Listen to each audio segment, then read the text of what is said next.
30 तारीख से ये विकसित भारत संकल्प यात्रा की शुरुआत हरियाणा के अंदर हुई और इस यात्रा के माध्यम से ये यात्रा हरियाणा के 6223 पंचायतों में जाने वाली है।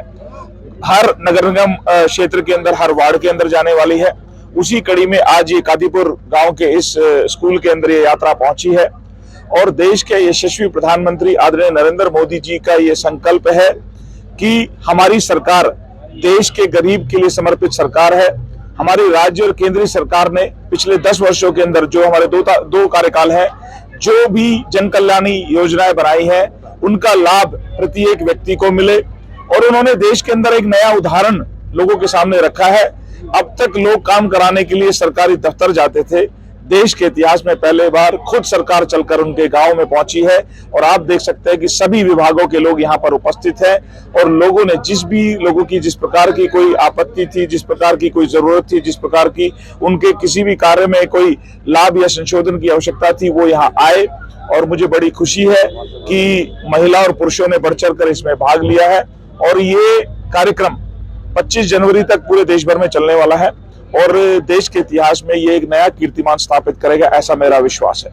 सर, एक अलग सवाल है, उपराष्ट्रपति को लेकर के एक तरह में मजाक बनाया गया। राहुल गांधी भी रहे, भूपेंद्र सिंह हुड्डा भी रहे, सीएम भूपेंद्र सिंह हुड्डा भी रहे, तो ऐसे में कितना अपमानजनक मानते हैं उनका मजाक बनाना एक तरह से? देखिए,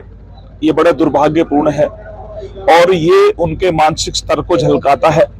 कि देश के उपराष्ट्रपति वो किसी एक व्यक्ति के नहीं, पूरे देश के हैं और देश के उपराष्ट्रपति का अपमान पूरे देश का अपमान है। इसी से पता लगता है कि जिन भी लोगों ने इस प्रकार की ये प्रकरण हुआ है, जो उसमें शामिल है, वो कितना जनभावना से जुड़े हुए हैं, क्योंकि हमारे देश के जो संस्कार है वो अपनों का सम्मान सिखाता है और देश के उपराष्ट्रपति का सम्मान ही देश का सम्मान है और जो देश के उपराष्ट्रपति का सम्मान नहीं कर सकता तो देश के आम आदमी का क्या सम्मान करेगा, ये प्रश्न पूरी देश और दुनिया के सामने। कहीं ना कहीं एक तरह से जाट समाज का मजाक उड़ाया गया है, तो उसको लेकर के जो जाट समुदाय के लोग हैं, तो हुड्डा की भी बात की जाए, वो भी जाट है। ऐसे में क्या देखना चाहिए कि जाट आपस में ही एक दूसरे को क्या भिड़वाने का काम कर रहे हैं, कुछ इस तरह की बात? देखिए,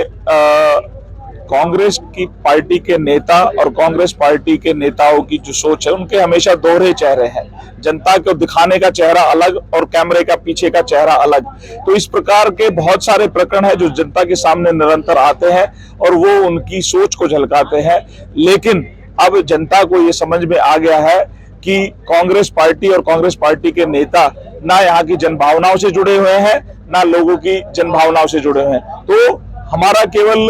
मेरा इस विषय में इतना ही कहना है कि इसका आकलन देश की जनता को करना है कि देश के उपराष्ट्रपति का सम्मान हम सबका सम्मान है और जो उनका सम्मान नहीं करते, उनका समाज में क्या स्थान होना चाहिए, वो देश की जनता तय करेगी।